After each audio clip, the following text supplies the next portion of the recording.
This program is brought to you by the partners of A Rood Awakening International. Help others find truth. Support A Rood Awakening International today. From the cunning strategy planned against the Almighty's people to the impossibility of their escape and the miracle of their faith-driven victory. Tonight's teaching on Hanukkah, Shining the Light in Darkness with Michael Rood, will empower and enrich your faith in preparation for the end of days. Because it's the end of the sixth day, the sun has set, and this is Shabbat Night Live.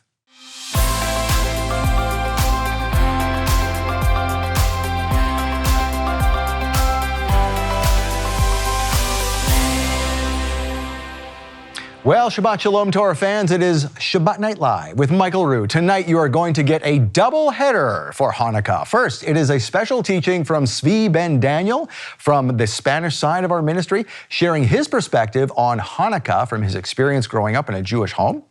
And then it's a behind-the-scenes account of the Maccabees and the subsequent account of Yeshua's visit to the temple at Hanukkah in Michael Rood's classic teaching from 2017, Shining the Light in Darkness. Now let's talk about Hanukkah with Michael Rood and Matt Weimer. Welcome, guys. Thanks, Scott. Thank you, Scott. So since Hanukkah is the festival of lights, we have something in our love gift that represents light. Now, you don't get this little electric candle that we have in here. We just have it in there for show. This is a hurricane candle. This thing's a lot bigger than we thought it was, I think. I thought it was gonna be like this big. I don't know what you guys thought, but I thought, oh, and I saw this, wow, that's pretty big. So this is part of our love gift. We're gonna talk about love gift and end of year giving and all this today because there's only a few days left in this year. The love gift really helps us to continue things on month to month, and especially if you do a recurring love gift. I want to encourage you to do a recurring love gift, okay? Because you're not only gonna get some nice gifts, you also help fund us month to month. It's a very helpful thing. Not unlike the Ambassador Club, which is a totally different program, but that's the same idea, right? At least $100 or more per month, and you help keep the lights on. Doing the love gift, you'll get some nice stuff too as well, and you'll help to keep the lights on as well. They're different things, but it does the same goal. So we want to thank you for that in advance. This, along with this beautiful blanket and this month's teaching, The Secret of Mount Hermon with Dr. Doug Hamp. Thank you, Matt. Yeah, go ahead and hold that up. That is this month's love gift teaching. And so, teaching, and this is the love gift in its entirety. And there's only a few days left to get it. I'm not even sure we have many of these left. So you want to get it, because this is a beautiful love gift. Yes, it is. And the blanket we kind of joked about before, because the blanket, if you could hold that up, sure, Matt, is has a story behind it. So this is about if we folded it out, you'd see all 12 colors of the stones that we researched to the nth degree, right? That are on the ephod of the priest's garment. But now, we had a problem with that. Matt, can you explain? So, they represent the 12 tribes of Israel. However, in certain, when you read in one place, it gives a certain order of the tribes.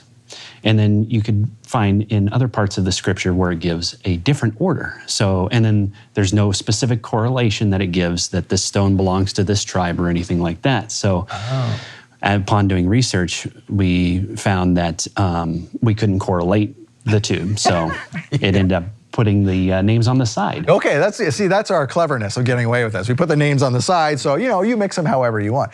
I personally didn't. Did you know that before we started this? I didn't know that specifically, no. Interesting, no, yeah, and yet you're the guy that we go to, right? For whenever there's hard questions, both of us couldn't answer that one. So again, we're glad you're up here today because I think we want to get you to. Don't you want Matt up here more? I mean, put a thumbs up, like in Facebook or wherever you're seeing this, to say, yeah, we want Matt in here more because. Matt, I don't know how you feel about teaching, but would you like to teach on Shabbat Night Live one day? I mean, could we have you up here? Yeah, absolutely. Okay. Yeah. What would be your favorite subject to teach on? Because I know you know a lot of stuff, but what's your forte? I love prophecy. Okay. Specifically prophecy as it relates to from a geographic perspective. Okay. I love geography. And I love prophecy, and I'd love to teach about the correlation between the two. Well, and you'd put something up in our inter-office memo. It's not available to the public. We just kind of talk to each other among ourselves here for ministry business. But you put something up recently about a map. Yeah. And that was correlating the Islamic nations against Israel. Yeah. Could you explain what that was all about? So, in especially Ezekiel 38 and 39, specifically Ezekiel names 8 different nations. And those nations, when you look them up in Bible atlases, the real scholarly ones, you'll find that 5 of those 8 belong to modern-day Turkey. And then you have Iran, and then you have Libya. And so you have all these different Islamic, which in modern-day terms correlates to Islamic countries. I see a lot of the same in Daniel 11 and in other places where all these names that the Old Testament prophets speak of correlate to Islamic countries in their modern day terms. And I think it's no accident that Islam is the one that's, there's the big debate on the Temple Mount and who that belongs to. I mean, I think the enemy, the adversary, is using Islam as the main template to fulfill the end times. Indeed, and we shouldn't doubt that, because Damascus, the oldest continuing city in the world, is typically under Islamic control. Right. And Damascus will become a ruinous heap. I think most people know that one, so that should be your first clue that what Matt is saying probably has a lot of validity to it. So if you wouldn't mind teaching sometime on Shabbat Night Live, I think we'd like that. Michael, would you like Matt to teach? Yeah, that'd be a good idea. Yeah, I think he would. Yeah, okay, very good. And of course, he gets all his ideas from watching you over 15 years. So I think he has his own ideas too. Yeah, that's right. Yeah. That's true. Well, thank you for setting the stage, though. We really appreciate that, and thank you for being up here today. You're welcome. Really happy to see that you want to be up here with us every month, and I think a lot of people get a lot of joy out seeing you up here. So, thank you for doing so. Thank you, Scott. All right. Well, Tzvi Ben Daniel is up first with a Jewish perspective on Hanukkah. Then it is Shining the Light in Darkness, a classic Hanukkah teaching from Michael Rood, sitting right up here, that will prepare you for the end of days. So first, get ready for the Kiddush with Michael Rood. Here it is.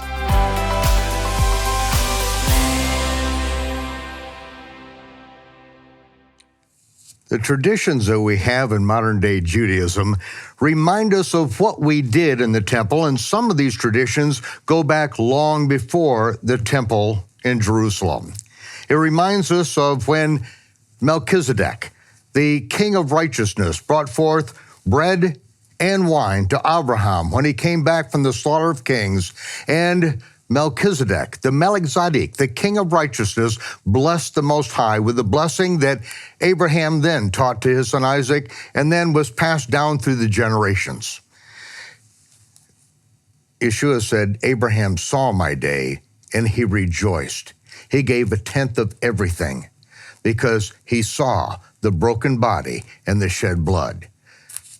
Melchizedek, as Abraham and all of his offspring, then continue to say this prayer of sanctification. Baruch atah Yehovah, Eloheinu melech ha'olam, hamotzi lechem mi'haaretz. Blessed are you, Yehovah, our God, King of the universe, who brings forth bread from the earth. And Yeshua said, this bread represents my body, which will be broken for you. And this is what Yeshua said the last night that he was with his disciples. This represents his broken body that was broken for us. And then the blessing of the wine. Baruch atah Yehovah Eloheinu melech ha'olam borei peri hagafen. Blessed are you, Yehovah, our God, King of the universe, creator of the fruit of the vine. And Yeshua said, this is a renewed covenant, which will be paid for in my blood. As often as you do this in remembrance of me.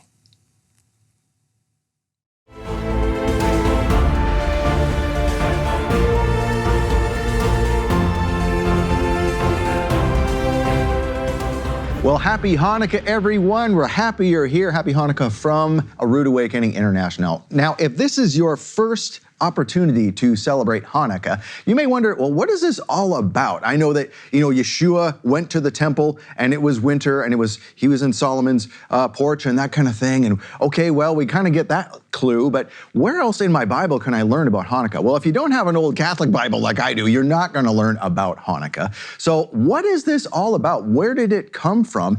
And what can we learn today? So we decided to have someone in the studio today, well, actually at his home studio, teaching us today about Hanukkah, and he's seen it in his family because he grew up in a Jewish family. So please welcome Tzvi Ben Daniel. Thank you so much, Scott. Happy to be here. Happy Hanukkah, everyone. And yes, it is definitely a great opportunity. We have 8 days here to learn and to teach and to be joyful about something that happened in our history. And you were rightly saying it's not something that we have in our Bibles today. So people probably go online or watch YouTube videos and get all kinds of histories. We have what is the history of what happened, and we have also the tradition, right, of what is the miracle, the 8-branch or 9-branch candlestick. So people maybe have it a little jumbled up. Where does each thing come from? I don't know about you, how you got into it. Right. Well, yeah, I mean, a 7-branch, 9-branch, that was the first thing I went, well, wait a minute, I know about the menorah. What's this 9-branch thing? And then we find out some of this is tradition, some is not, and in some families, Hanukkah has turned into the Jewish Christmas, that type of thing. So you have a teaching today called The Maccabees Legacy and Modern Lessons. That's what this is today. So the Maccabees, where did Hanukkah come from? What exactly are we celebrating? So first of all, we need to situate ourselves in the timeline of the Jewish people or the people of Israel. At this time, it was really the Jewish people. See where do Jewish people come from per se? We have the division of the kingdoms, the northern kingdom and the exile by the Assyrians. Later on, we have the kingdom of Judah, yes, that outlasts Israel and is exiled by the Babylonians in 586 BC. And as Jeremiah prophesied, they are going to be in exile for 70 years, give or take. Then they return by the command of King Cyrus from Persia. Persia conquers Babylon, and then he says, you can go rebuild the temple. Ezra, Nehemiah, Zerubbabel. Yes, these are books that people can read from their Bible. There is in the Apocrypha, though, a second book of Esdras, and there is a third book of Esdras there. So there is more to the story.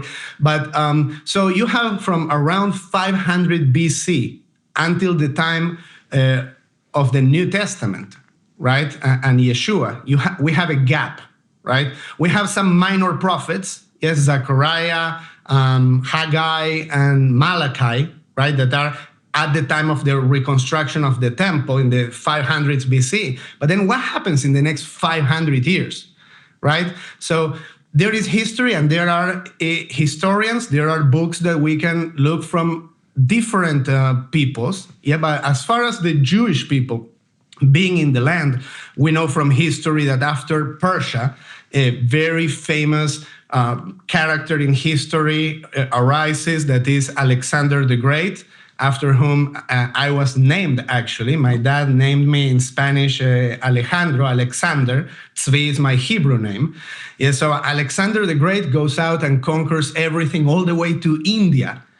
Around the 300s BC. Yes, Alexander had a good relationship with the Jewish people. In fact, he let them continue to keep their traditions. There was a temple, right?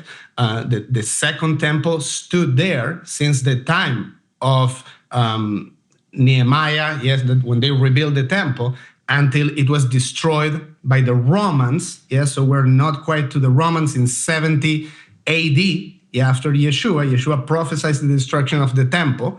So we have this time, Alexander the Great dies, then he has his kingdom divided by his generals, and the Seleucid kingdom is what the land of Judea falls under, has its own leadership, its own rulership. And then the book of Maccabees that is written in the Apocrypha, is right here, which is not in the Christian Bible, is not in the Hebrew Bible, tells us the story of the Maccabees that happened during the time of one of these kings that came after in the Seleucid dynasty named Antiochus.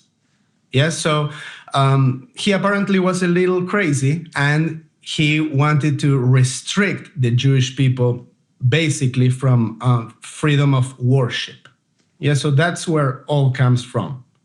Okay, so he comes in onto the scene, and I'm sure that the Jewish people don't like this. So, do they react? What comes next? I mean, do they put up with this? And if they do, for how long? And then what happens?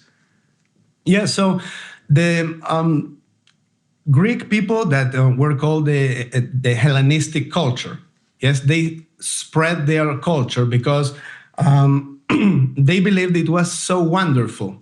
The philosophy, they came up with the way to understand the world, sort of like nowadays, when we try to spread democracy all over the world. Interestingly enough, the democracy comes from Greece. Yeah, so sometimes, you think you have such a great culture that you want to just give it to everyone, and you think that will be the best for everyone. So give is a very generous word, do you see? And in the beginning, the Jewish people did not have a problem that there was a different culture out there. Yeah, because there were lots of good things, like say the systematic way of exercising different muscles of the body, developing these routines, or the way they practice sports, in the gymnasiums. Yeah, so maybe the fact that they did naked will not be kosher, right? But a lot of good things you can say that, there could be learned from the Greek culture, and that we do until today, and maybe we don't even think about it. And it's a good thing. I'm not criticizing that, but at a certain time, they saw a problem with the stubbornness of the Jewish people, right? If we have here this culture that is the best ever, right? Why do you still do your primitive rituals, like, chopping off the foreskin of a baby's, parts at the 8th day? Like, what is that thing that you're doing? It's so primitive, so eventually the Jewish people started assimilating into this. And that's how they started to lose strength and identity. But there were some challenges for the Greeks, because this was not something that the Greeks did only against Jews, right? The Greeks also controlled Persia all the way to India. They tried to bring that culture with them everywhere. But the challenge with the Jewish people, there were actually 4 particular ones. One was the Jewish people were monotheistic, right? We see this from Abraham. You can have all the Greek gods you want, right? But we have only one. Now, when they went to different cultures that were also polytheistic, they syncretized the Greek culture into their culture, right? So they say, Zeus is the equivalent of Amun-Ra in Egypt, right? The chief god. So this second one, the Trinity is these 3. Then you have the one from the ocean is this one, and you just give them all the equivalents. That was not the case with the Jewish people, monotheistic, right?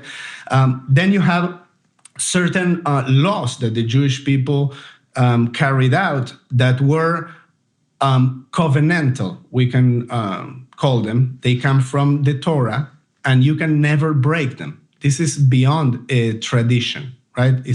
I had mentioned the circumcision, Brit Milah, right? The sign of the circumcision, the covenant of the circumcision.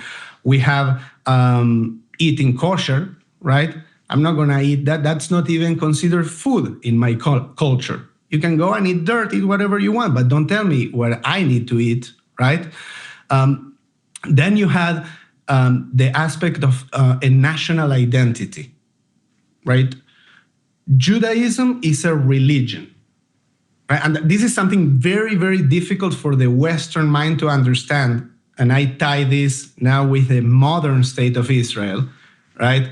And Judaism today that may or may not look how it looked in the time of Yeshua, for one, or in the time of the Maccabees, since we're talking about that. The Jewish religion is tied to the Jewish national identity, right? And it goes both ways. Like even till today, if a Jewish person says, I reject my Judaism, he is not, the Jewish people will continue, or rabbinical authorities will continue to consider him a Jew. You cannot stop being a Jew. So that is tied with the ethnicity, you can say, yes? So not to say that people cannot be brought in, convert to Judaism or convert to being Israelite. Yes, if you go to the New Testament conception, being grafted in and so on. And so all this is what made the Jewish people at the time of the Maccabees really resist assimilation. When it came down to the point that you cannot follow what God told you to follow. So what came to a head here? Obviously, this is an annoyance for the Jewish people. What was the straw that broke the camel's back here? Yeah, so and let me bring it up. Earlier I said about the Apocrypha. You can just open to the first book of Maccabees. Yeah, so and just briefly to touch on this, the reason why this is not included in the Hebrew Bible, in the Tanakh, is because it's written in Greek.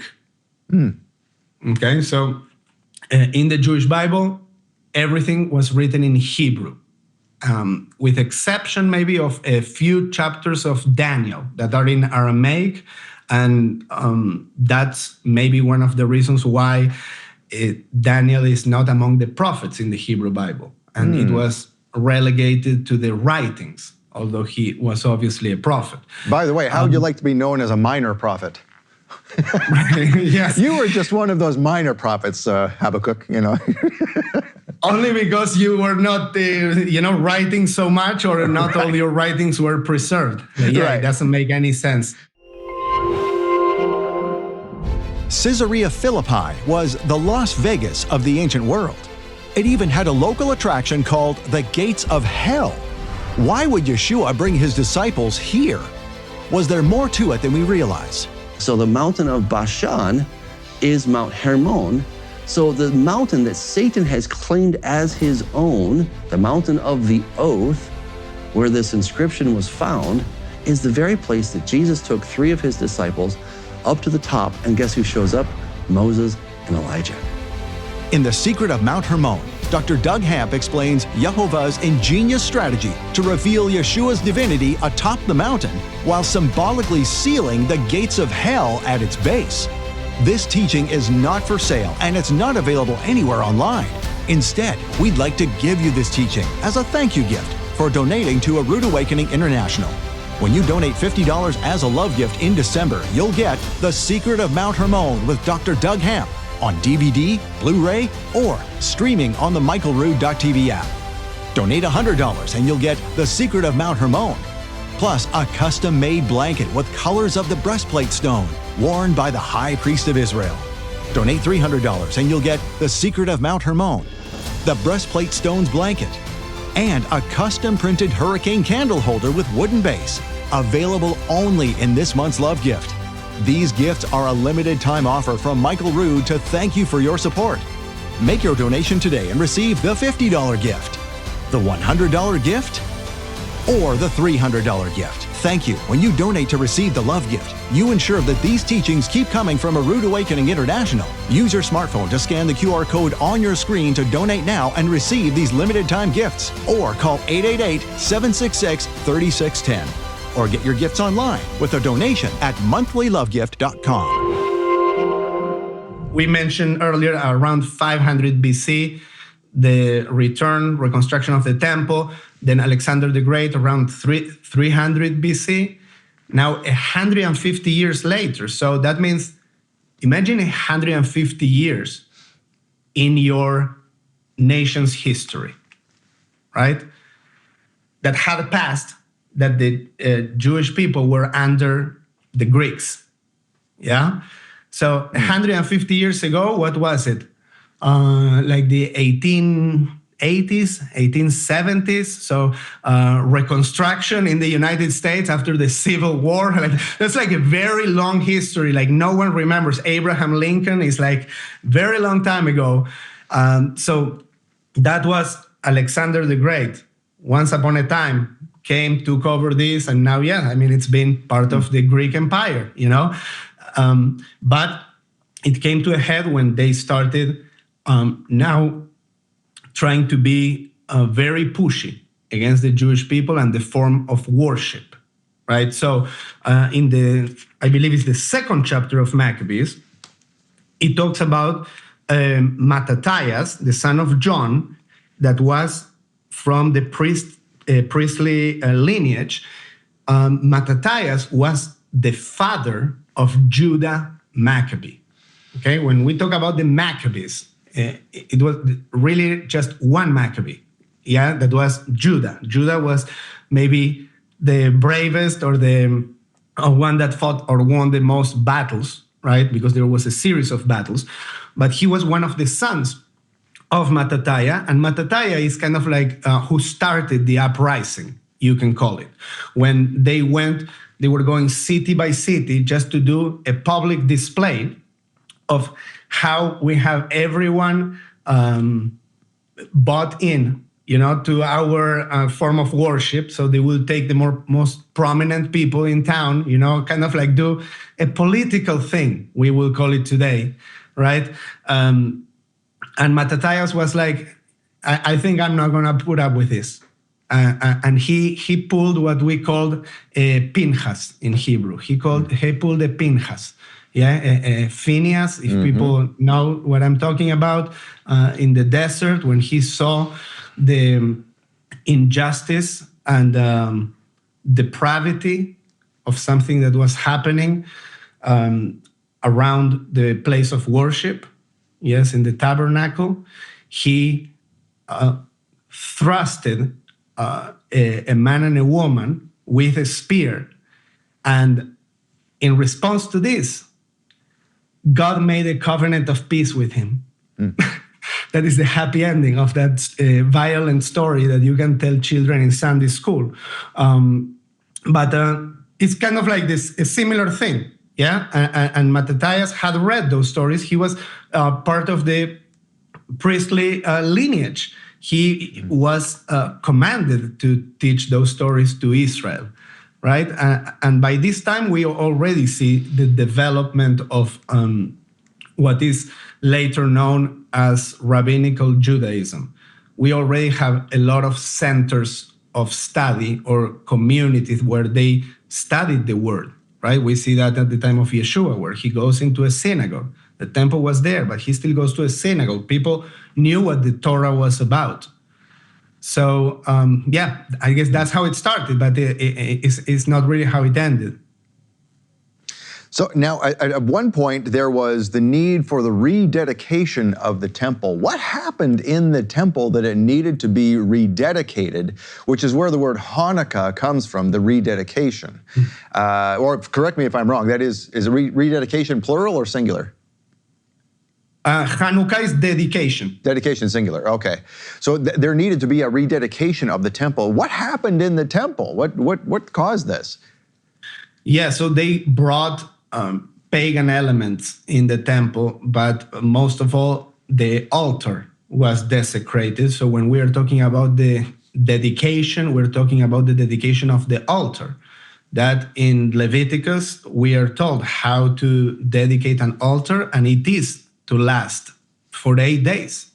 Yes, so that's where the 8 days come from, is the time that takes to dedicate the altar. So they had to bring new unhewn stones, and the altar was rededicated, and Jewish worship was reestablished after a period where that temple was lost, right? So this is an interesting event in Jewish history, because we know about the destruction of the temples. But here, no temple was destroyed. It's simply that it was profaned. And after that, the worship was reestablished. So we're still a century and a half before Yeshua was even born. So later on, when we see Yeshua, John 10, yes, going into the temple at the time of Hanukkah, yes, he had that temple to go into because the Maccabees paid with blood 150 years earlier, fighting against the Greeks to have that temple. Not to say that it was free of corruption, right? And later on, it will be destroyed finally, but nevertheless, it was there to be used. And it was desecrated by having the Greeks had sacrificed a pig on the altar. That's what kind of the Jews said that's enough, right? Isn't that what kind of led to it all? Yes, yeah, that was pretty radical for sure. Yeah, and we had already restrictions, in the political level about prohibiting the study of Torah, the practice of circumcision, or celebration of the feasts, etc. Yeah, so one thing is to live under the oppression, or should I say, the rulership of a foreign power, like the Jewish people did under the Greeks for 150 years. Still, I pay you taxes. Still, here is your tribute. Okay, now I cannot worship how I see fit. Like, you want to get inside my house to tell me what I will be able to do and what not to. So those are things that now we confront in our lives, yes, because also we, depending where we live, we are not totally sovereign about what we get to do or how we choose to worship. Maybe people in America are a little more free, yes? So Hanukkah is sort of a representation of a bunch of things, as is, you mentioned Daniel earlier. So the pig being slaughtered on the altar was what Daniel referred to, and it's not just a one-time thing. The abomination of desolation. Everybody refers to that coming in Revelation, but originally that was this situation with the Maccabees, wasn't it? That was certainly the case, yes, and it is undeniable. Because it really happened. So whether you believe that it could be cyclical and then it will happen again, as far as we are now from a temple being built and that ever happening, but there you have the fact of exactly what is described happening. So I'm sure that people that were reading Daniel, they thought about that, no doubt. Well, even when Yeshua, people say, well, there's no evidence of Hanukkah in the New Testament. Well, there's this one thing about Solomon's porch that well, that's one clue that Yeshua did, observe with everyone else. This was Hanukkah. But also when he says, when you see the abomination that brings desolation, and he is speaking of the future, but he's also giving that example because everybody knows the history of Hanukkah and they know that phrase. So there again, he is referencing Hanukkah. Otherwise, what is he talking about? Yeah, that's a good point for sure. And he also prophesied the destruction of the temple that happened 40 years later. So all that was certainly a desecration. And just to fill people in the history timeline that I was telling, so at the time of Yeshua, we have the Romans. Yes, so the Romans conquered the land of Judea around 60 or 65 BC. All right, so 60, 70 years before Yeshua was born, right? Or 100 years before he prophesied the destruction of the temple. So what happened between the Greeks and the Romans? Here there is something interesting for the audience to know. There was a Jewish state that existed in the land of Judea that the Jewish people carved out from the Greek Empire. that lasted in what was known as the Hasmonean dynasty for 100 years. So longer than the modern state of Israel. Isn't that interesting? That is very interesting. Yeah, absolutely. And you know, we can learn some lessons from the Maccabees too today. So, in your mind, what do the Maccabees kind of represent something that we can observe today in today's world? When we see oppression, do they kind of provide a model for us to follow? There is no doubt that we can learn from everything. But one interesting thing we touched on in the beginning on the miracle of the oil and the history of the Maccabees, right? So the miracle of the oil is actually something very old, that it comes from Talmudic times. That is not recorded in the book of Maccabees, which is interesting. That if the book of whoever wrote the book of Maccabees gave an account of everything that happened to the detail, including dozens of battles and the rededication of the temple, if something like a miracle would have happened, in my mind, I think they should have recorded it in the book. However, we see it from somewhere else, that is in the Talmud. That I have nothing against the Talmud. Obviously, I do not take upon myself, additional laws beyond what the Torah prescribes. But the interesting thing is that when the miracle of the oil was recorded, it was during Roman occupation, right? Or this was what people were observing during Roman occupation, was Hanukkah as a commemoration of this miracle, yes, where the oil burned. And today we are very detached in a way from the story of the Maccabees. And I'm talking about many secular Jewish families that celebrate Hanukkah as if it was Christmas, right? It's just to do Christmas. It's not because Jesus was born that day. People just do Christmas because they do Christmas. That's what they've done for hundreds of years. Yeah, a large portion of I'm talking more secular people. Yeah, but the interesting thing is that I try to imagine during the Roman oppression upon the Jews, what would have happened if on a yearly cycle for 8 days, you tell all the people to celebrate how the Jewish people overthrew their pagan oppressors and established their own independent state. What would have the Romans thought about that? What do you think? Yeah, that would have been perceived as a threat, I think. Yeah.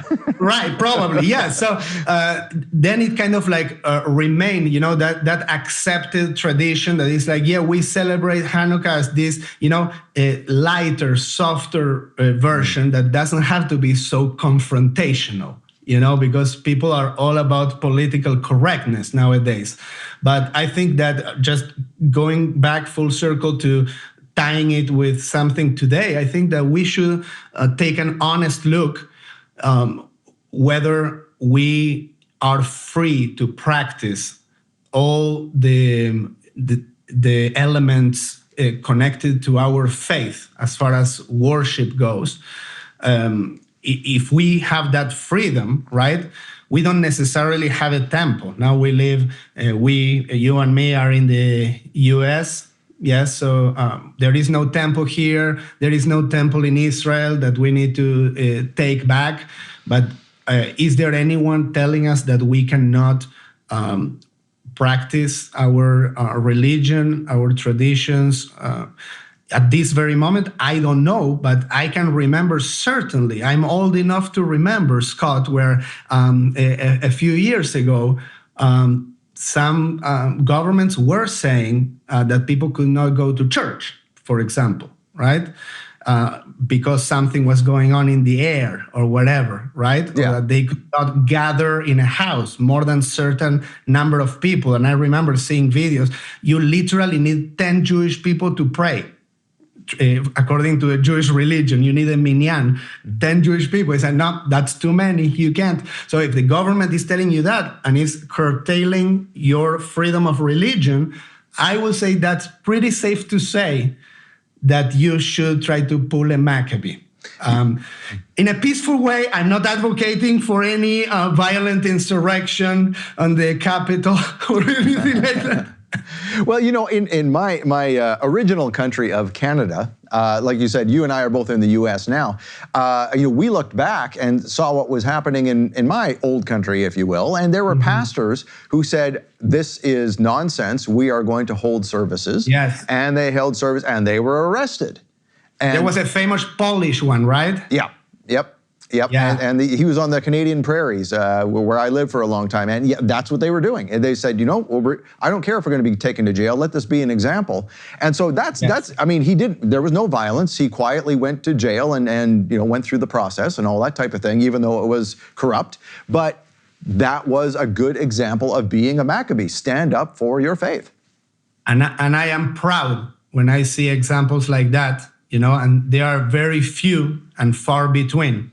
Unfortunately, because you would expect that every leader will be very loud when something like that happens.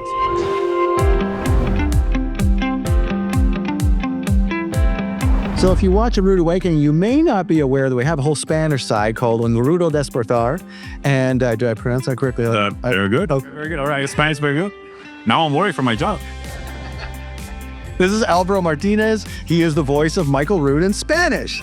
So everything we do in English, we pass over to Alvaro. He translates it, puts it into Spanish, and you are the voice of Michael Rood. So tell us, you know, what has the Spanish team kind of been working on lately? Where are we heading to in 2025? Like, what are you guys doing over there? Well, we are continuing to translate Michael's messages. He has a lot of material, so I'll have job security until Yeshua comes back. I'm very happy about that. So no, we're very thankful to the American, to the English side of the ministry, because it's because of your support that I get to do what I do. I've been translating Michael's messages for the past 8 years, I believe now, and the Spanish ministry has grown extremely. It leaps and bounds. We have a lot of YouTube subscribers. We get messages all the time, comments in the thread saying, "Where has it been all my life? How come my pastor's not preaching this stuff?"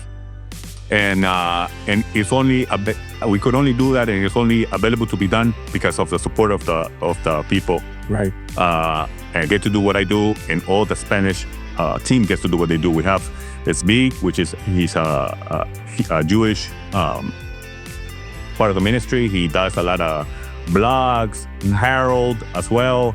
You guys know Analil. We have a great team, and I'm forgetting names right now. Miguel Santiago for social media. We are blessed. We have a great team. We all are passionate of what we do, and we're just thankful that the Lord lets us work for Him and through the people that He has. Now, I said Spanish, but really, I mean, that's grown from just beyond Spanish, right? So, oh yeah. I mean, you guys are kind of taking on the whole international thing, and I'm going to get into English side in just a sec here, but you know, chronological gospels in Russian, Chinese, what else? A couple other languages, like we're working on German. And right now we're actually also trying out new AI stuff to put stuff in even more languages. Oh wow! With subtitles, even translations. So we're trying everything out to get the message out. You know what I mean? And that's the plan. And you know, that's the thing. When you support, like Alvaro said, when you support A Rude Awakening, you support both English and Spanish. You don't have to pick one or the other. In fact,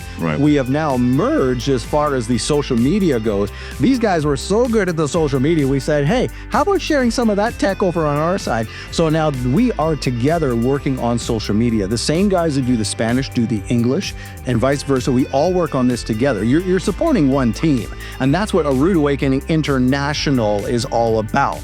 And so, you know, and not just Spanish, but all these other languages. And so, like Alvaro said, we just want to thank you for supporting A Rude Awakening, and we need your support for 2025. That happens before December 31st, mainly for your tax purposes, right? But we would really appreciate an extra donation before December 31st. We're just going to be honest, guys. The bank account is low. People have been afraid to give over the last few years just because of the political climate, everything going on, all the uncertainty, all the wars. No wonder people are hanging on to stuff. But right now, hopefully there's a glimmer of hope here. And hopefully you could see that the future is bright and we want to be there for you. So if you can take that leap of faith before December 31st and support a little bit more of what we do, we would really appreciate that. Thank you very much. Thank you for being with us. Thank you for being us. When you support us, you are us. You're not just supporting what we do, you're part of what we do because you're the gasoline for that engine. So to that effect, thank you for being rude.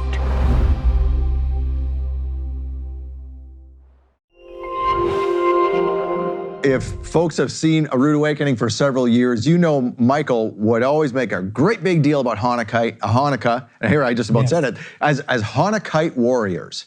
And that's exactly what Michael talks about, is standing up for your faith. Now, speaking of faiths, Tzvi, in the beginning of this talk today, I didn't give you an opportunity to say where your heritage comes from. Obviously, people can hear an accent in your voice. So tell us a little bit about how you grew up, what faith it was, and how you came to know this faith now with A Rude Awakening, with now you work with our Spanish team. Are you saying I didn't pick up the Southern accent yet? Well, neither have I, so, you know. So, yeah, and as you can see, I have the Israeli flag over here, and I know it's a little provocative for some people, but I want to explain, yes, because it is tied with all that. That is, well, I was born actually in Argentina, yeah, and I moved to Israel when I was like 21, and I lived there for like 10 years. 3 of my children were born there. And, you know, certainly my heart is there as well. And I was talking about a Jewish state that existed 2,000 years ago, yes, as a result of the Maccabees. And that people need to understand that the Maccabees were far from what you will consider the model of righteousness. Yes, they were not literally Moses or Abraham. They were more like a David, if you will, yeah, with all his flaws. So the same I consider for today, you know, with the state of Israel. And so as far as my identity goes, I am happy that there is a place in the world that I can always go and be free to practice the Jewish religion, and nobody will persecute me for that. Yes, because throughout the Middle Ages, Jewish people were expelled from multiple countries in Europe. That's where my family comes from. On one side, I have from Ukraine and Turkey and Central Europe. Those are places where Jewish people live in ghettos. And so, I mean, fast forward to today in the United States, I will say there is freedom. Yes, certainly here. And that's why you have as many people, Jewish people living in the US as there are in Israel. And they're happy to be here because there is freedom of worship. And I certainly hope it remains that way. But on the other hand, and I want to give you space if you want to ask something, Scott, now because of certain events that happened, you know, from October 7th and the terrible image that Israel has now, there are, you know, anti-Israel protests in several universities in the United States, and some Jewish people. I mean, I'm not one to advocate being a victim. Yeah, that's not me.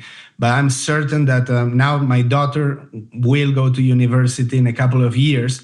You know, I will certainly not like, or I won't feel that she's safe, you know, to have like a Star of David pendant, you know, when you have people chanting against Israel, that is her country of birth, but also, unfortunately, they tied with the Jewish people.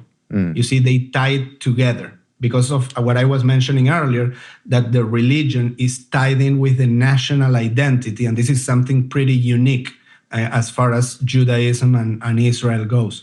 Well, and with respect to that, I mean, that's how you can see how in the Bible we are taught that at some point here, the whole world is going to come against Israel. And people scratch their heads in previous generations going, well, how can that be? How would the whole world come against Israel?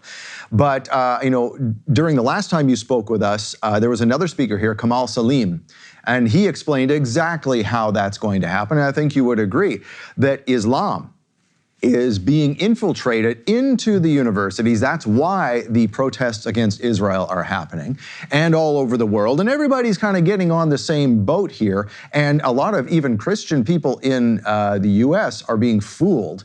And a lot of even Christian commentators are being fooled into taking the side of Hamas.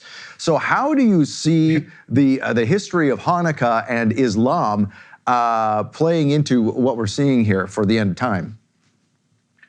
Yeah, I mean, and now that's a loaded question, but I will say, if you find yourself on the side of Hamas and Hitler, probably you're not with the good guys. You need to reconsider. You need to go back to the drawing board, and that is not to say that you justify everything that the state of Israel does, and this is something that evangelical Christians need to understand as well. Yes, like Netanyahu is not King David. He's just a man. Yeah, he's doing politics. He's a politician, and supporting the Zionist cause as far as a place for the Jewish people to self-determine and exist and be represented in the world.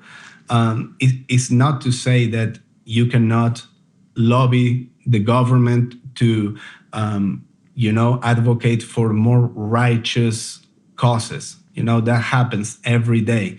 And right and left, are so relative. When you think you're right, you're on the right, you're on the left. Like in Israel, just so people understand, I will be a radical leftist in Israel. And here, I am a alt-right. Right? So those two things can be true at the same time, because those are just labels. There isn't, I don't consider that there is right and left. I consider there is right and wrong. Right? So what is right is right. I don't care from what side it comes. And so we need to think about that. And as far as Islam goes, also we need to take into consideration the rapid growth in all Europe, right? Now, there are many places now that they are unsafe for Jewish people. We have lots of people making Aliyah from France, for example, right? And we know like 30% of London is Muslim.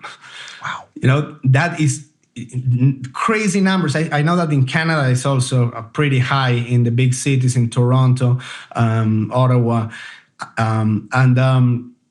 So it is inevitable that will undermine your national identity.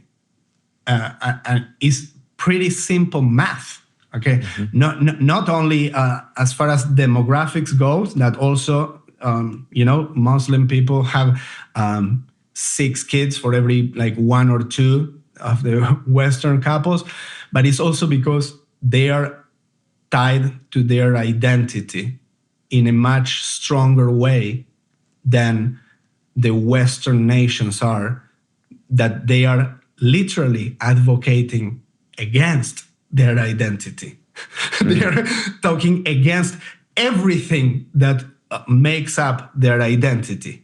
So it's just a matter of a generation or 2 until those nations disappear. And it's interesting to see what will happen in this country, where we maybe have a little more close grips with the American identity as far as constitutional values and so forth. Well, and I've often said to folks, the book of the Revelation is not going anywhere. It's still going to come. I think a lot of people have taken a breather and maybe even let their guard down a little bit with recent events in American politics. A lot of Americans are taking a sigh of relief after the recent election, but we can't do that because Revelation is still coming. And like you mentioned, you are, a little bit of with consternation sending your daughter to college in a couple of years and nervous for her safety. So as the book of Revelation unfolds, how can we be the Maccabees in this day and age? What do you think we should be doing? First of all, hit the gym. Yeah? Yeah. That's an important one. I'm sorry, Scott. I don't want to overlook that because people think that everything is spiritual babbling. But if you are not fit to, if you can't fight, at least you can run, right? Yeah. And maybe learn some Krav Maga while you're at it. Right, exactly. There you go. So train yourself, get your concealed carry license, all those things. Yeah. And not to be aggressive, but to be defensive. That's what we're saying. Yes. Yes, for sure. And, I am pretty much on the side of, I don't care what everyone else does and believes as far as I am left alone. I'm sure that a lot of people are like that. It's very important, that people have friends and communities, people they can trust and rely on, people that can be normal when other people become psychotic, right? When all these things go under. Which already happened in our lifetime. So we want to make sure that we surround ourselves by the right people, and we are ready to defend ourselves, our families, be a good example for our children. When something is wrong, we don't just let it happen. We don't sit idle when we see that something is not just. We need to speak up. We need to go to the board meetings. We need to, talk to authorities, to the manager if you have to, which that doesn't mean being a Karen, yeah? It means like people get what I'm saying. It's like, when you really have to do it, you do it. Right, exactly. And like some people have said, again, getting back to recent events, well, I'm not going to vote for this person or that person because they don't share my faith. Well, no one is ever going to line up 100% with your faith. And to your point, Tzvi, if we want to make this world better and stand up for our faith and ensure that it stays in our country for as long as possible, we need to get involved, go to those board meetings, run for office, all of these things. It's okay to do so, and probably you're going to be doing it on behalf of a whole bunch of other people who are maybe still sitting on the fence and scared to do it. 100%. So yeah, I'm all for it. And all these things are things to, talk about beyond the scope of what we see in the book of Maccabees or the miracle of oil. It's just to take this as an opportunity to be like, okay, how would we be in such circumstance, and not see it as something remote in the past, but something that, it can touch our present. Tzvi, thank you for teaching us how to be Hanukkite warriors in our own environment and our own towns and cities today. Really appreciate you. Happy Hanukkah. Enjoy it with your family, and thank you again for teaching us today. Yes, sir. Happy Hanukkah, everyone.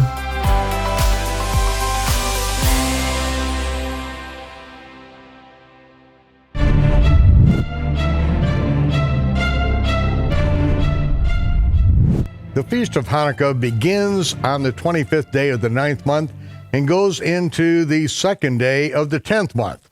Generally, on the pagan calendar, it is the month of December when it begins and the month of January when it ends. And it's for that reason and the volume of information that is in the story that I decided that we would do this over a 2-month period of time, in which we detail Yeshua going up to the Feast of Hanukkah, the Feast of Dedications. As we learned last month, beginning in John chapter 8, verse 12, it is when Yeshua goes up to the Feast of Hanukkah, and that is when the 70 disciples that he sent out at the end of the Feast of Sukkot come back together, and they greet and meet one another right there in the city of Jerusalem on the 24th day, on Friday, just before Hanukkah begins on the Sabbath that particular year. And it was at this time that they came back with great joy in the victories that they were having over the enemy. And Yeshua said he saw Satan like lightning come down out of heaven because they were disrupting his kingdom. It was Yeshua who said that he did not come to bring peace upon the earth. He came to bring a sword of division. He said that he didn't want his people to make that mistake, thinking that there was going to be peace. He said that the aggressive take the kingdom by force, and we see Yeshua doing exactly that. We went back last month and we looked at the moment of which he heals a man that was lame for 38 years on the seventh Sabbath of the county of the Omer, and the next day, Shavuot, they're making plans to kill him because he told the man and he obeyed, and he broke the law of the Eruv that the Pharisees invented concerning what one can carry on the Sabbath day and what one must do in order to carry something on the Sabbath day, which of course this man could not do because he couldn't walk the day before. And for that, they wanted to kill him because he did a miracle and is messing with their religion. The Feast of Sukkot, several times they tried to arrest him and tried to kill him. That was their plan when he came up then. He even had to come up late in order to do that. Now Yeshua has his disciples not only sent out at the end of the Feast of Sukkot, but now gathered back together at Hanukkah, and he goes up to a feast that really he's not required to go up to, because this is not one of the feasts of the Lord. This is technically, as Purim is, one of the feasts of the Jews. The Judeans, because of the victory that they are going to experience, and we're going to get into that in some detail, they are the ones that put this in place.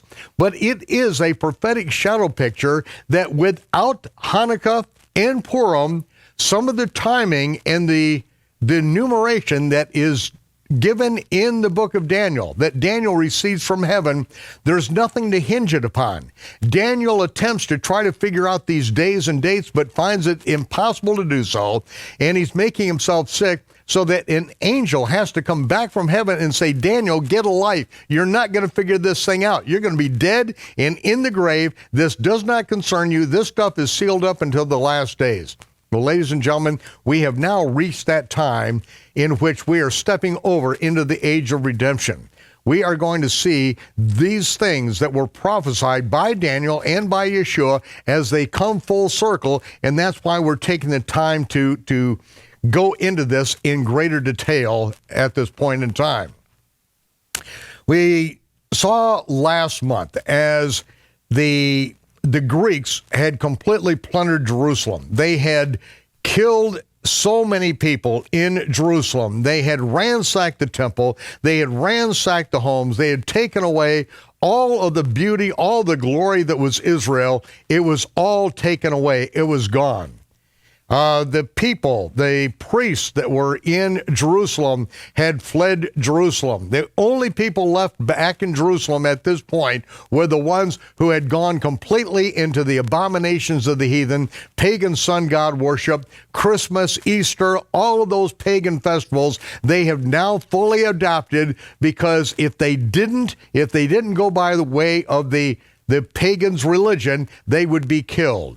We see that on Christmas Day, the day of the child mass, which is December 25th. That year, it was the 25th day of the 9th month. And it was on that day that they did sacrifice on the altar of Zeus, who was born on December 25th. And when they sacrificed a pig on the altar, they also killed all the women who had allowed their sons to be circumcised. Not only did they kill the women, they hung the babies around their neck and then hung them from the wall of Jerusalem on the day of Christmas or child mass as a sacrifice to the pagan sun god, the rebirth of the sun, Nimrod, on December 25th. That's what they did. The priests now have fled. Every honest person who is still an Israelite, who is still zealous for the Torah, has fled, and the slaughter has begun. The slaughter is so pervasive that finally it is Matthias, the old priest, that we last saw him in his 146th year in his final address to his sons, and he said, there's no reason to live. There's no reason to live.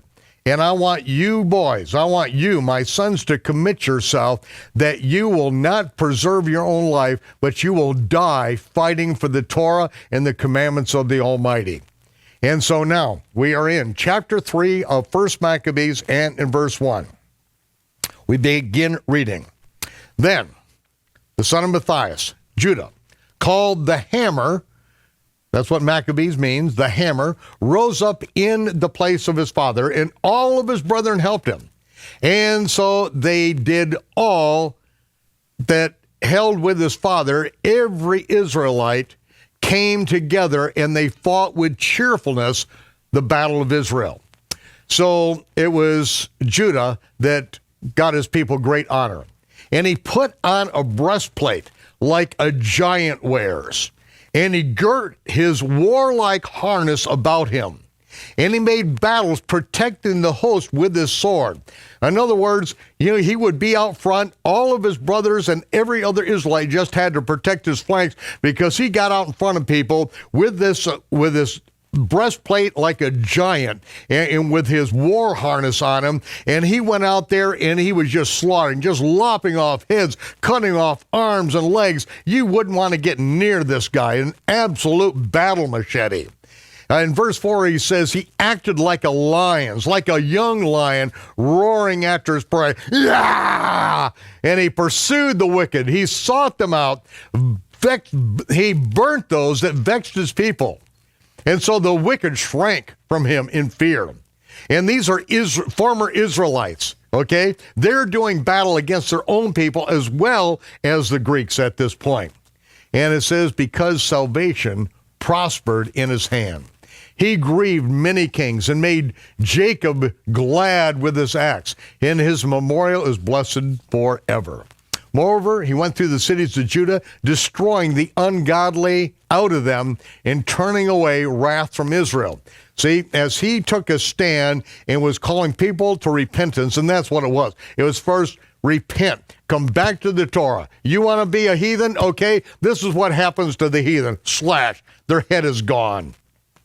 So he was renowned to the utmost part of the earth and received unto him all those that were ready to perish. In other words, you're ready to die for the honor of the Torah and for the name of the living God? Then come on, because we're not here to preserve ourselves. We are here to die doing the right thing. That is what it means to be a warrior. Then verse 10, then Apollonius, this is a Greek general named after Apollo, the Greek god. He gathered the Gentiles together in a great host out of Samaria to fight against Israel. Now, again, the Samaritans. We have to remember, the Samaritans are not Israel. The Samaritans were brought in by Shalmaneser. They inhabited the former cities of the northern tribes of Israel. And now, of course, they have their own religious system and all, but Apollonius goes up there and he gathers the Gentiles together and the Samaritans to fight against Israel. It's another reason why the Jews really don't have any dealings with the Samaritans, because when it comes down to it, the Samaritans came against them on numerous occasions before, and so they're not giving them any quarter. So when he saw that Apollonius had gathered all of the Gentiles together in the area of Samaria to fight against him, he went out to meet him. He didn't wait for him to come, him taking the battle to him. Remember, Yeshua said, the aggressive take the kingdom by force. And so he went out to meet him, and he killed him. Many fell down dead, but the rest fled. So when Judah took the spoils, he took Apollonius' sword also, and therewith he fought all of his life. So Apollonius' sword, it had to be one monstrous sword, had to be a huge sword, because finally, when Judah, the hammer, took the sword away from him, then for the rest of his life, he fought with that sword. So again, everyone is watching his side, and he is just slashing, gashing. There's nothing. This guy is an absolute war machine animal, like a lion. Nobody can stand in his place. Nobody can stand up against him. But someone's going to try it. It's going to be Sarin. Sarin who is a prince of the army of Syria. He heard that Judah has gathered a multitude, and so he said, okay, I'm going to make me a name for myself. I'm going to get great honor in the kingdom of Antiochus Epiphanes.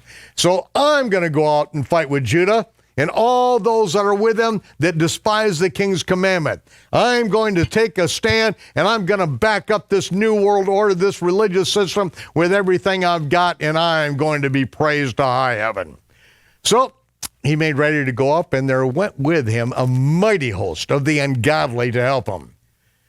And so when he came near to the area of Bet Horon, that's when Judah went out to meet him with a small company.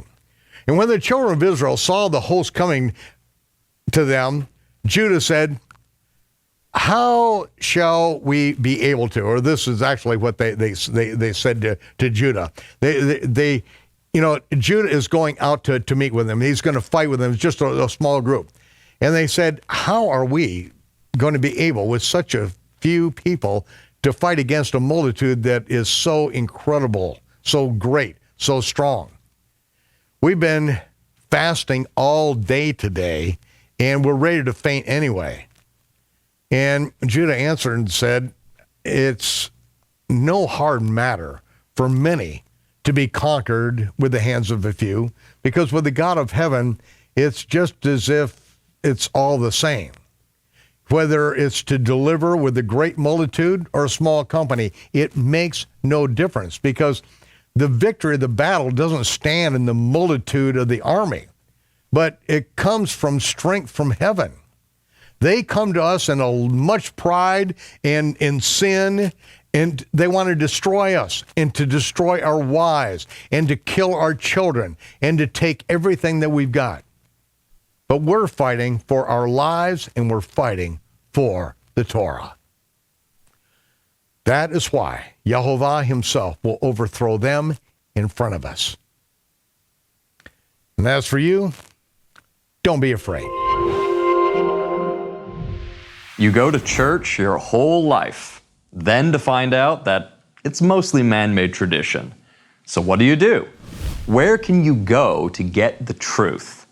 Just go to aroodawakening.tv/IamNew. You'll find all kinds of foundational information about the Torah, the feasts of the Lord, the Sabbath, God's calendar, and your place in the family of Israel. It's all there and specially designed for newcomers. aroodawakening.tv/IamNew. So as soon as he quit speaking, he then just took off and ran, and they had to catch up with him. He ran after them. And so Saran and his host, coming and joining in the battle, he killed him, butchered them. And they pursued them to the area where the Beit Horon goes down into the valley, down into the plain, and there were slain about 800 of them at that time. And so the rest of them fled in the land of Philistia. And so everyone began to fear Judah, the hammer, and all of his brethren. Everyone had just great dread fell upon all the nations round about. And so his fame went all the way up to Antiochus. All the nations were talking about the battle exploits of Judah the hammer. Everyone was talking about him because he takes out Apollonius. Saran, his incredible army comes against him, and he wipes out Saran, and everyone takes off fleeing. There is nobody that can stand up against him. So when King Antiochus heard about these things, he was full of indignation. Verse 27, this is why he sent and gathered all the forces of his realm, even a strong army, and he opened up his treasury. And he gave soldiers pay for an entire year and told them, be ready whenever I need you. But when Antiochus saw that the money of his treasury was failing and the tributes of the countries that were small because of the dissension and the plague that he had brought upon the land and taking away the laws which had been done in old times, he had trouble in other parts of his kingdom. And so he feared that he wasn't going to be able to handle what it was costing him for this army anymore. And he didn't have the gifts that he used to be able to give liberally as he did before. You want to be a king, a friend of Antiochus, you get silver and gold. He didn't have that, so people started dropping away from him, okay? The payoff wasn't as good. And so now he was perplexed. What was he going to do? So he determined to go to Persia, and then to take tributes of those countries and to gather a lot more money, because he had already conquered this area. Now he needs to go back in and he needs to extract more money from the people. So he left Lysias, a nobleman and one of the royal blood, to oversee the affairs of the king from the river Euphrates to the borders of Egypt, which also covered Israel, of course. And so Lysias was commissioned. He was to bring up the son of Antiochus III, until Antiochus Epiphanes returned from Persia, where he's going to try to extract more money from the people because the guy's running low on funds. So Antiochus delivered to Lysias half of his forces and half of his elephants, and gave him charge over all things concerning those who dwelt in Judah and Jerusalem, so that he gave him everything he needed so he can send an army against them to destroy them and root out the strength of Israel and the remnant of Jerusalem, and to take away, he wanted to wipe out their memory from the city of Jerusalem. And he also told him that he should place strangers in all their quarters, and to divide their land by lot and give it out to all the Gentiles. Now, and this is exactly what in previous generations, what Shalmaneser did, that he took strangers that he had already conquered, Gentiles, and brought them into the quarters, the homes, and the villages, and the farms and all of the 10 northern tribes when he carried them away, and divided the land by lot, and then was able to extract the taxes from the people. So this is the way it was done back in those days. So the king took half the forces that remained and departed from Antioch, which is named after Antiochus. Remember, Antioch is the place where they first called the followers of the Netzer, Yeshua, the followers of the way, Christians. It was done in Antioch. Yeah, so, it's not an endearing term, Antioch, named after Antiochus Epiphanes, the first Antichrist. Okay, and so, in the book of Acts, that's where they first called them Christians. It was not an endearing term at all, and certainly doesn't have anything to do with being a follower of the Nazarene, the Netzer. Okay, so it says that that is when Antiochus departed from Antioch, the royal city, and he passed over the Euphrates River and went through the high countries, which are Iran, Iraq, Afghanistan, Pakistan, and India, out to the Indus River in India. And then in verse 38, it says, Lysias, who he put in charge there, he chose Ptolemy, the son of Dormenaeus. This is not Ptolemy Philadelphus. This is Ptolemy, the son of Dormenaeus, and Nicanor and Gorgias. They were mighty men, the king's friends, and he sent 40,000 footmen and 7,000 cavalry to go into Judah and to destroy it, just as the king commanded. That's 40,000 infantry, 7,000 men on horseback. And they're going up against a nation that the only weapons they have is what they got from the Greeks when they killed the Greeks with pitchforks and with hoes and with sickles. So these three generals went forth with all their power and came and pitched in Emmaus. Went down the road to Emmaus, pitched in the open plain. And the merchants of the country, hearing of the fame that the 40,000 people, they took much silver and gold, and they came to the camp to buy the children of Israel for slaves. So they knew there's no way that they're going to be able to, that Israel's going to be able to take a stand against them. they're going to slaughter them all. So they go in to these 40,000 people, go to the generals and say, hey, we'll pay so much per slave. We'll give you this much for men, this much for women, this much for a male child or a woman child. We'll give you. And they paid them and got it all set up in advance. So we see that mercenaries from Syria and from the land of the Philistines also joined them because of the promise of plunder. They're going to wipe them off the face of the earth. And so now it's all set. Every one of the people, they're already sold. Anyone they could save alive. That was going to be the goal. Save as many alive, because if we kill them all, then we're not going to get as much money. We're just going to have the plunder. So when Judah and his brethren saw their miseries were multiplied, and that the forces encamped against them within their own borders, and they knew how the king had given a commandment to destroy the people and to utterly abolish them. So they said one to another, let us restore the decayed fortune of our people. Let us fight for our people in the sanctuary. So they gathered the entire congregation together that they might be ready for battle and that they might pray and ask mercy and compassion. And then in verse 46, that is why the Israelites assembled themselves together. They came over to Mizpeh, over against Jerusalem, and that's where they had prayed in the past, and so they fasted that day. They put on sackcloth. They put ashes on their head. They tore their clothes, and then they laid open the scroll of the Torah. Remember how they recovered it from the Greeks? Wherein the heathen had painted the likenesses of their gods, their images, on the scroll of the Torah. And so they're rolling this thing out before Almighty God. And then they brought the priest's garments, and they brought the first fruits and the tithes. And the Nazarites, they stirred them up.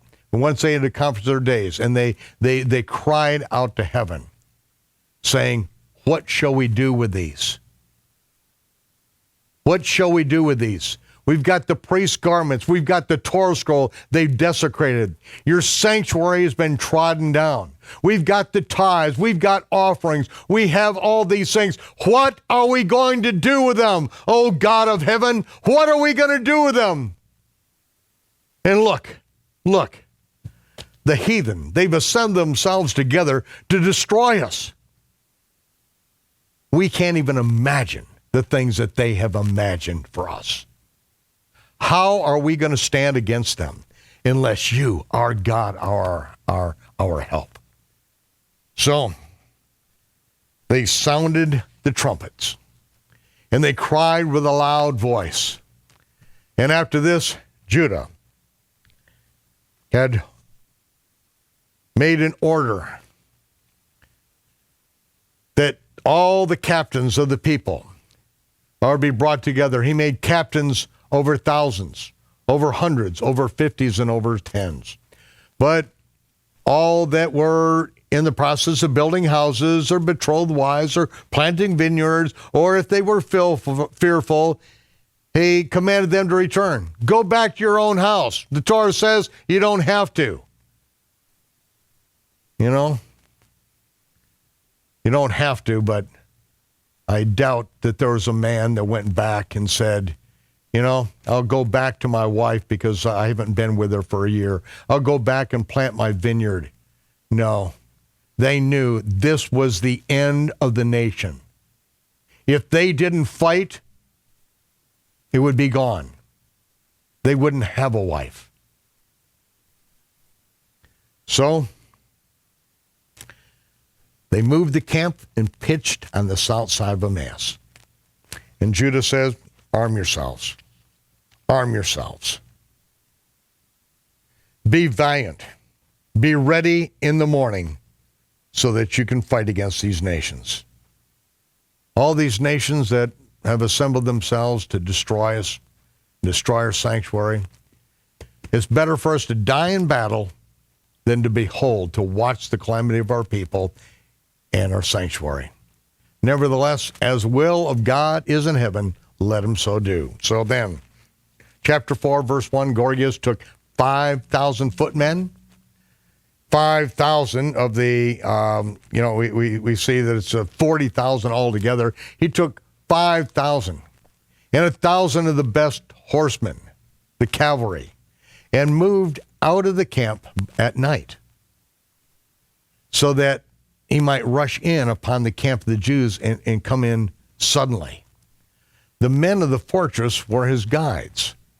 So then when Judah heard that the army had pitched by Emmaus in the open plain, he and the valiant men with them, they left the camp intending to smite the king's army. This Judah did at the time that the majority of the Syrian forces were dispersed from camp preparing to ambush Israel. So we've got two different things going on. We got the main camp, then we got the ambushing forces, and so he sees what's going on. And so in the meanwhile, Gorgias came by night into the camp of Judah, and they had already left. He knew what they were going to do.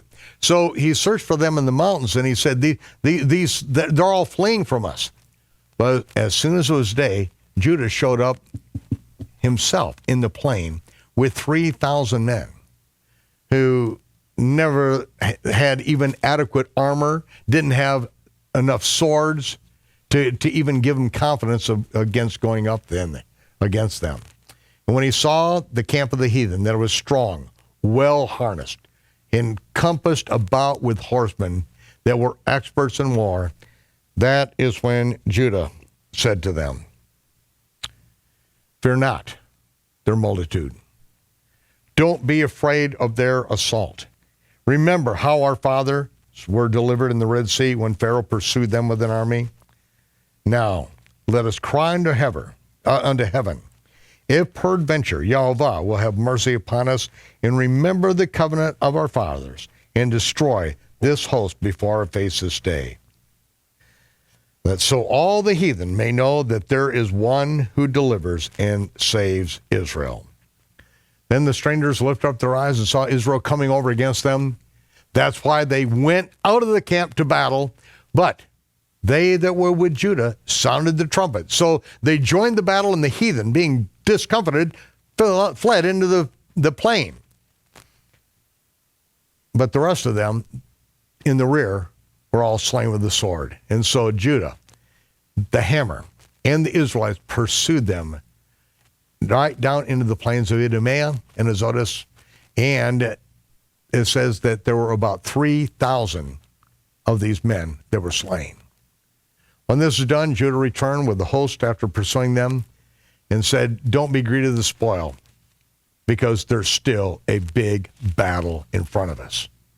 So Gorgias and his host are here by us in the mountain.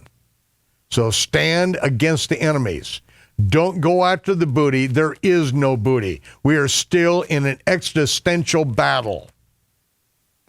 And they said, "When the last battle's over, you can take the spoils."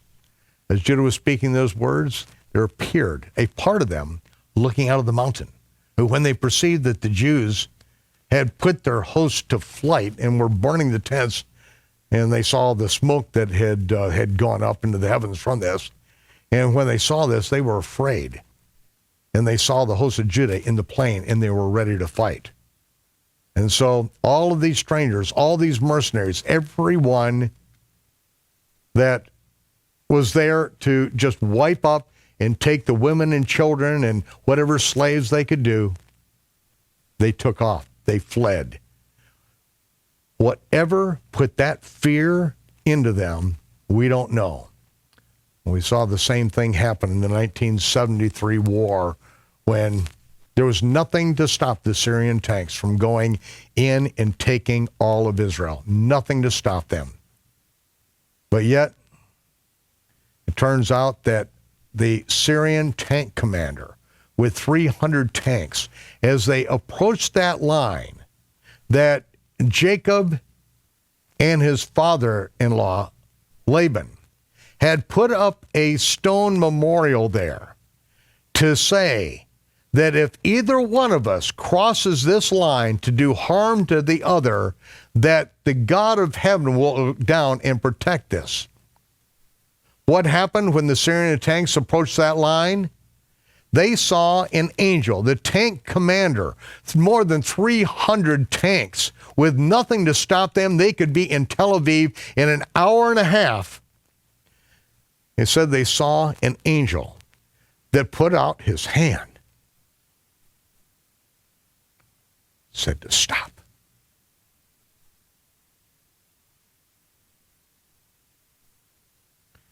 And so he said, we stopped. We turned around and went back to Damascus. The Almighty is in charge of this.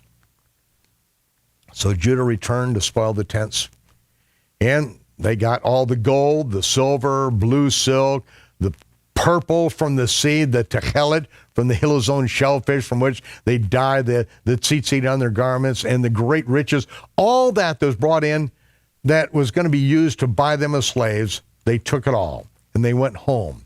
They sung a song of thanksgiving and praised the God of heaven because he is so good that his mercy endures forever. And so Israel had great deliverance on that day.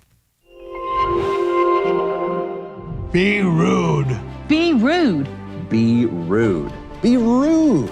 Be rude. Being rude, or R-O-O-D, as we like to spell it, Means to break social norms. Act radical. Be contagious. Ignore the status quo and push the envelope. By fueling what we're doing with your pocketbook, prayers, and personal effort, you're not just part of what we do. you are us. Stand with us. Be rude. The writing is on the wall.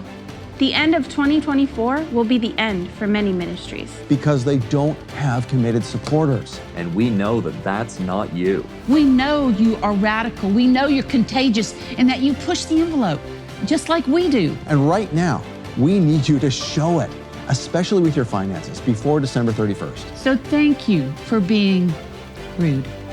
Thank you for being rude.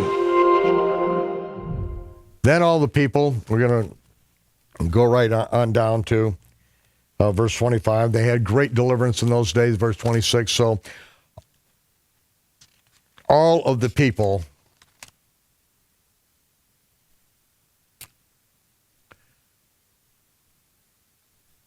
went back and told Lysias what happened. He was discouraged, had no idea that anything like this could ever happen. And so Lysias gathered together another 60,000 people and 5,000 horsemen, and they came back to take Judah out. And Judah had only 10,000 men. Again,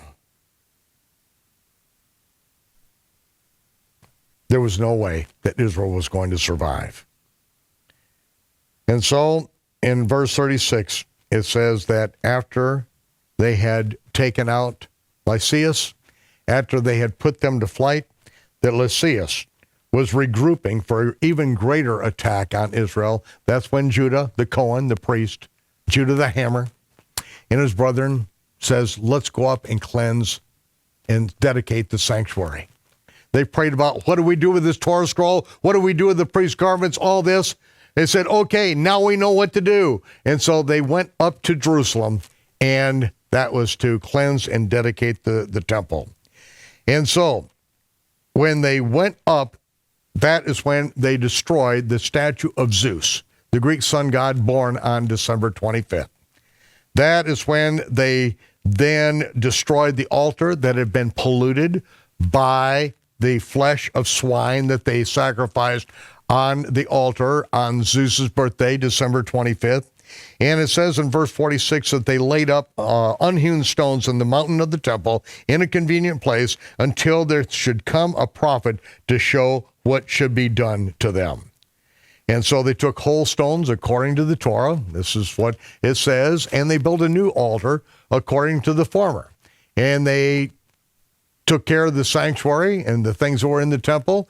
They sanctified the courts. They made new holy vessels, and they brought the menorah and into the back into the temple, as well as all the other accoutrements. And then it says in verse 50 that they lit the menorah, that they might have light in the temple. They set the loaves on the table of showbread, they spread out the veils, and they finished all the work that they begun to do. And then, on the 25th day of the 9th month, which is called the month of Kislev, in the 148th year, they rose up in the morning, and they offered sacrifices according to the Torah upon the new altar of burnt offerings which they had made. Look at what time in which the heathen had profaned it. Even in that day was it dedicated with songs, with zithers, with harps, and with cymbals. So it was those years later that they came up on the very same day that they polluted it, December 25th, Kislev 25, they came up and they sanctified it and they dedicated it, Hanukkah. And that is what it's all about. That's not the end. That's not the end, because Gorgias comes back and they again take care of Gorgias. And then they kept on taking care of the temple, kept worshiping and praising the God of heaven. And then we close this out in verse 59. Judah and his brethren with the whole congregation of Israel ordained that the days of dedication of the altar should be kept in their season from year to year by the space of 8 days. From the 25th day of Kislev with mirth and gladness. At the time also, they also build up Mount Zion with high walls and strong towers round about, lest the Gentiles should come and tread it down as they had done before. But ladies and gentlemen, get ready. The Antichrist is coming back. Now, let's go right back to Hanukkah, Yeshua going up to the feast of Hanukkah, and it's because of these people who gave their lives in order to get the temple cleansed and to go back to the worship of the true God, that Yeshua could go up. And he is the one who is really going to rebuild the temple. And so, again, we read in verse 59 of the 8th chapter that they took up stones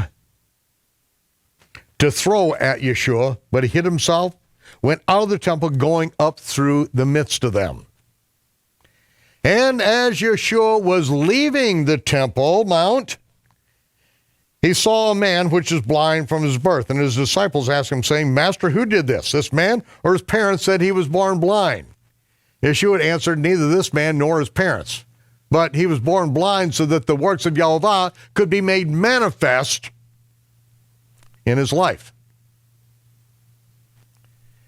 Now, let's go back and capture this here for a moment. He is so in the face of the religious leaders that they want to kill him. They are picking up stones. And these are not pebbles, ladies and gentlemen. This is something Israel can get away with, even though the Romans did not allow them to have the death penalty with stoning. Everyone in the community is involved with it, so nobody can be charged individually for this, because who knows who threw the stones. And so they get stones together, and the religious leaders are coming after Yeshua on the Temple Mount, and they want to kill him. That's the idea of stoning. It's not to cast a little pebble at him and cause a bruise. They're trying to kill him. And so he has to get in the crowd and move and through the crowd, and to hide himself in the crowd. And who's with him? His disciples. It's an escape from the Temple Mount. And so while they're escaping from the Temple Mount, Yeshua saw a man that was blind from his birth. Now, the disciples, I don't believe they stopped and asked, Master, who sinned, he or his parents? I think this is the question that they asked later, and Yeshua explained it later. They are escaping a stoning. He hurriedly spoke when he saw this blind man. He's leaving the Temple Mount. He's ducking and weaving. He saw a man that was blind from birth, and he said, I must work the works of him that sent me while it's day. The night comes when no man can work. As long as I am in the world, I am light of the world. When he had said it, he spat on the ground into the dust. He made clay of the spittle, which he is breaking rabbinic law. It's a Sabbath day. It is absolutely illegal to take water, moisture of any kind, and then to mix it with dust because you are creating something. You're making mud on the Sabbath. But he spit on it, and then he wiped it on the eyes of the man and said, go, get out of here. Wash in the pool of Siloam, the sent one. So the man immediately went his way, washed, and came back, and he could see. The neighbors and those who had been with him before, when he was blind, said, is this not the one who sat and begged? Some said, well, yeah, it's him. Others said, no, it looks like him, but it can't be him. So they said, how were your eyes open? And he said, a man called Yeshua made clay and anointed my eyes and said, go to the pool of Siloam and wash. So I went and washed, and I received my sight. Happens to be the pool of Siloam is more than a Sabbath day's journey. Then they said to him, where is he? He said, how should I know? I was blind the last time I saw him. So Yeshua does it quick, and he's gone. He's off there. He is out of there because they're trying to kill him. So they brought the man that was previously blind to the Pershim because it was the Sabbath day when Yeshua made the clay and opened his eyes. And Hanukkah that year began at sunset Friday night. It was the beginning of Hanukkah, the Sabbath day. So this transpired the next morning. I believe it is December 13th. I know it's December 13th. We know precisely the day that it was that particular year. And the Pershim asked him how he received his sight. He said, he put clay in my eyes, and I washed, and now I see. So some of the Pershim said, this man is not of Yahovah. He does not keep the Sabbath day, according to our rules and regulations. Others said, wait. Can a man who is a sinner do miracles like this? See, the Pharisees taught that when the true Messiah comes, he will do a miracle no one has ever done before. He will open the eyes of one born blind. And so they're saying, wait, you're the ones that said when the Messiah comes, he'll open the eyes of the blind. Can a man who's a sinner do a miracle like this? And so there was a division among them. So they asked the blind man, again, what do you say about him? He's the one that opened your eyes. What do you say? He is the prophet. But the Pershim did not believe his testimony that he's been born blind, nor how he received his sight. So they called his parents. They interrogated them. Now this goes, ladies and gentlemen, from just, an interrogation to a trial. They bring them in and they say, is this your son who you say was born blind? How does he see? His parents said, we know this is our son. We know that he was born blind, but by what means he now sees, we don't know. Or who opened his eyes? We don't know that either. He's of age. Ask him. He can speak for himself. It says in verse 22 that his parents spoke these words because they feared the Pershim, for they had already agreed that if any man confessed that Yeshua was Messiah, they'd be put out of the synagogue. That's why his parents said, he's of age, you can ask him. Because all they had to do is say Yeshua healed him. That is equal to saying that he's Messiah. By their own rule, it's saying that he's Messiah because he opened the eyes of someone who was born blind. So they said, hey, I'm out of here. He's of age, 40 years of age, more than that. He can speak for himself. We're gone. So the Pershim, again, called the man that was born blind and said, okay, go ahead, give Yahovah the glory. We know that this man Yeshua is a sinner. And he said, really? Really? Whether this man is a sinner or not, I don't know. I know this one thing. I was blind. I was born blind. I was blind my whole life, and now I see. Then they said to him, what did he do to you? How did he open your eyes? And he said, I already told you. You can't hear? Why do you want to hear it again? Do you want to be his disciples? Then they revolve, we're Moses' disciples. We know that the Holy One spoke to Moshe. This fella, we have no idea where he's coming from. The man replied, well, this is a marvelous thing, that you do not know where he's coming from, yet he's opened my eyes. You want to know what he did? I'll tell you again. He took dust. He spit in it. He mixed it up. He made mud. He put it on my eyes and told me to walk more than a Sabbath day's journey down to the pool of Siloam. It said, he spit. It is absolutely forbidden by the rabbis to put saliva on one's eyes on the Sabbath. It's right in the tractate on Shabbat. It's not yet written, but it's still Pharisee law. They didn't make it up when they wrote it down. They just wrote it down when they wrote it down. It is forbidden to mix water and dust together on the Sabbath because you're creating something, according to Pharisee law. It is absolutely forbidden to put saliva on one's eyes on the Sabbath. It is forbidden to walk more than a Sabbath day's journey that they invented. And Yeshua does all three, breaking three Pharisee laws to show that he is Messiah.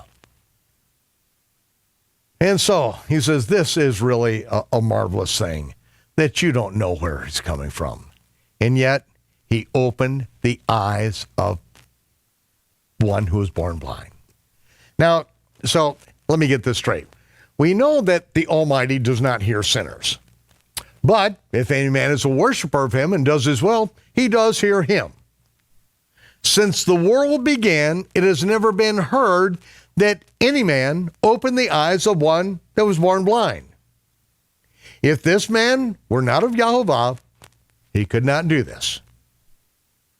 They answered him, you were born completely in sin, and now you teach us?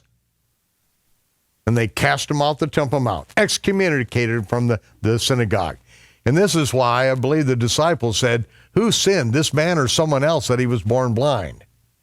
They said, you were born in sin. And so the disciples have a question when it's all said and done. Yeah, why was he born blind?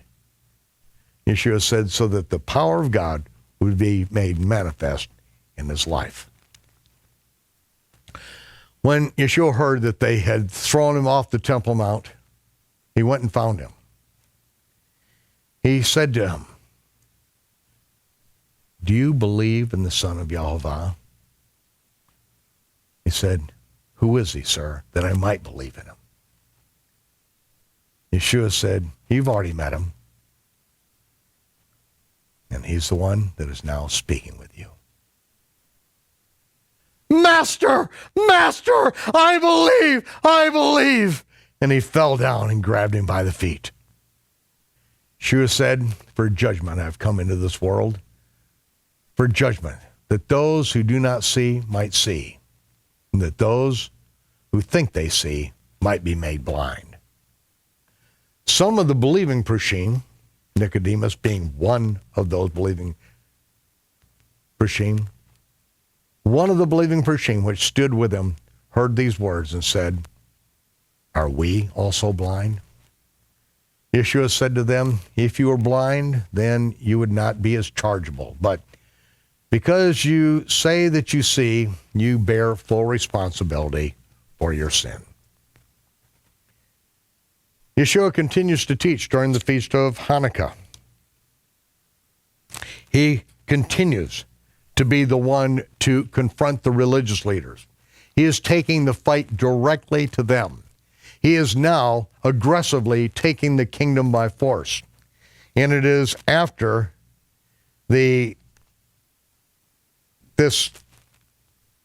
interaction with the Pharisees that it says in verse 20, many of them says, he's mad. He has a demon. He's possessed. And others said, wait, these are not the words of one who has a demon. Can a demon open the eyes of the blind? And it says in verse 22, all these things took place in Jerusalem at the feast of Hanukkah. And it was winter. And Yeshua walked in Solomon's porch on the Temple Mount. The religious leaders in verse 24 encircled him and demanded, how long? How long are you going to make us wonder? If you're the Messiah, tell us plainly. He said, I've already told you, you don't believe. The works that I do in my Father's name, they are the ones that bear witness. But you don't believe because you're not among my sheep. Just as I said, my sheep hear my voice. I know them and they follow me. I will give them eternal life, and they will never perish. Neither shall any man pluck them out of my hand. My Father which gave them to me is greater than all, and no man is able to pluck them out of my Father's hand. I and my Father are one. Verse 31, then they took up stones again to stone him. He said, many good works have I shown you. For which one of these good works do you stone me? The religious leaders said, we don't stone you for good works, we stone you for blasphemy, for you insulting the Most High, because you, being a man, make yourself Yehovah. Yeshua said, wait. It's written in Torah that you are gods. If he called them gods to whom the word of God came, and the scriptures cannot be in error, how do you say that the one that the Father sanctified and sent into the world, that I blaspheme because I said I'm the son of Yehovah? If I don't do the works of my Father, don't believe in me. But if I do the works, then believe the works. The Father is in me, and I am in him.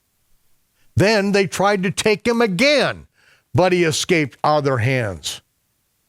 There it is, ladies and gentlemen. Over and over and over and over again at Hanukkah, he is so in their face. He is taking the fight right to them on their home ground at their feast of Hanukkah, saying that I am the light of the world. I am what this whole thing is about. And he opened the eyes of one born blind, and over they try to kill him. Incident 139, we see that Yeshua then, as he leaves, has supper in the home of Lazarus, Miriam, and Martha in Bethany. And this is sometime during the week of Hanukkah, or at the end of it, because now it says that Yeshua traveled beyond the Jordan into the place where Yohanan had first immersed, and there he abode for the winter. Now, this is not the place where Yohanan immersed him. It's the first place that Yohanan was immersing. And this is right down the Dead Sea Valley, not too far from Jericho, down in the area called Perea, not Poria, up where I live in the north, but Perea. And it is there that he spends the winter. And many came to him and said, though Yohanan did no miracles, everything Yohanan spoke about this man is true. So many believed in him there. He went right down to the place where it all started, where Yohanan was down on the bank of the Jordan River, and he was preaching about the one that would come. He was preaching for the people to repent, come back to the Torah. And then they listened to him and continued to be disciples of Yohanan. And then after his death, they hear Yeshua goes down, and he's right at the same place where Yohanan began the entire revival. And they said, you know, John didn't do any miracles, but everything he said about this man is true. He's not worthy to unloose his sandals. He baptized with water. The one after him is going to baptize with the Holy Spirit and with fire. Next month, we're going to pick it up. We're going to go down into the Dead Sea Valley, where it's warmer in the wintertime. You don't want to be up in Jerusalem in the wintertime unless you have a place to stay inside and can stay warm. It gets bitter cold up at that high elevation. So you go up for the feast, but then he's going to come down where it's pleasant in the wintertime and spend his time down there. But what we're going to see as we come back next month, we're going to see Yeshua take the fight right into the homes of the Pharisees. He gets himself invited in for new moon dinners and Shabbat dinners, and he's going to take the fight right straight to them. He didn't come to bring peace. He came to bring a sword a sword of division. And the aggressive are going to continue to take the light of the world and the light and truth of the Torah, and they're going to illuminate the darkness in the religious system of his day, just as the light of the word today illuminates the darkness in our culture, in our time. And as the light of the word shines, and as their testimony of these Hanukkah warriors who gave their lives to protect and preserve the Torah and to get things cleaned up, and their lives cleaned up, and to live a life of service, that is a light that we are to take to the world. No man that lights a candle does it so they can put it underneath a basket. He does it so he can put it up so the whole world can see. And if the world doesn't like it, the world's going to come after you. They're going to attempt to kill you. But we have the sword. We have the word. And it is back in the hands of Judah. We have taken the sword out of the hands of the Greeks. And the word is coming back into the hands of Judah. And we are going to battle, and we're not backing down. We'll see you next month. Down the Dead Sea Valley with Yeshua, taking the fight to the streets. I'd like to pray. Yivrechecha Yehovah v'yishmerecha. Yair Yehovah panav elecha v'yichanecha. Yisa Yehovah panav elecha v'yasem lecha shalom. B'shem Yeshua HaMashiach Sar Shalom. Yehovah bless you and keep you. Yehovah make his face to shine upon you and be gracious unto you. Yehovah lift up his countenance upon you and give you peace. In the name of Yeshua, the Prince of Peace. Amen. Amen. Whenever and wherever you are watching this broadcast, it represents hundreds of man-hours of production and post-production, and then it goes out to the world in several different languages. Why is this possible? It's because people like you support this ministry. We do our best to get this out freely to the entire world. Freely you have received. Now, this is your opportunity to do as Yeshua said, and freely give. Shalom, Torah fans. Give this video a thumbs up and share it with a friend. Tap the subscription button and the bell icon. And I promise to update weekly with in-depth biblical research. Be sure to download the new michaelrood.tv app for both mobile and home devices for even more commercial-free content.